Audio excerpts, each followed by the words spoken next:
Hi hello welcome to my channel. ఈ రోజుల్లో ప్రతి ఒక్కరికి బ్యాంక్ ఖాతా అనేది చాలా అవసరం. చిన్నపిల్లల నుంచి వృద్ధుల వరకు కనీసం ఒక్క ఖాతా అయినా ఉంటుంది.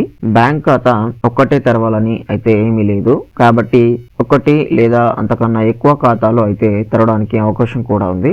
ఒకే మొబైల్ నెంబర్ను మల్టిపుల్ బ్యాంక్ అకౌంట్లకు ఇచ్చేవారికి ఇప్పుడు ఆర్బీఐ కొత్త రూల్ అయితే తీసుకొచ్చింది.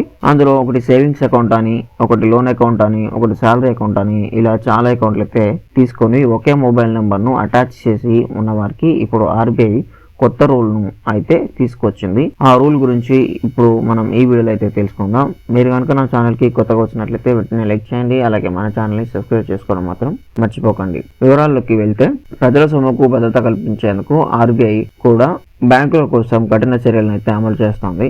బ్యాంకుల సహకారంతో ఆర్బీఐ ఖాతాల భద్రతలో మార్పులు తీసుకురావడానికి కొత్త నిబంధన అమలు చేసింది. చాలా మందికి ఒకటి కంటే ఎక్కువ బ్యాంకు ఖాతాలు ఉన్నందున దీనికోసం ఆర్బీఐ ఇప్పుడు ఒకటి కంటే ఎక్కువ బ్యాంక్ ఖాతాలను కలిగి ఉండడానికి కొత్త నిబంధనలను అమలు చేసింది.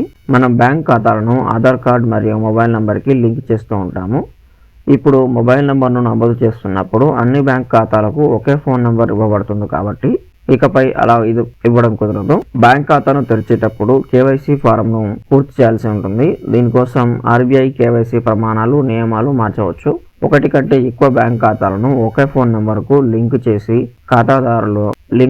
ఖాతాదారులకు బ్యాంక్ ఖాతా నుంచి కేవైసీని అప్డేట్ చేయమని తెలియజేయవచ్చు. ఉమ్మడి ఖాతాలు ఉన్నట్లయితే మరొక మొబైల్ నంబర్ను కేవైసీ ఫారంలో అప్డేట్ చేయవచ్చు.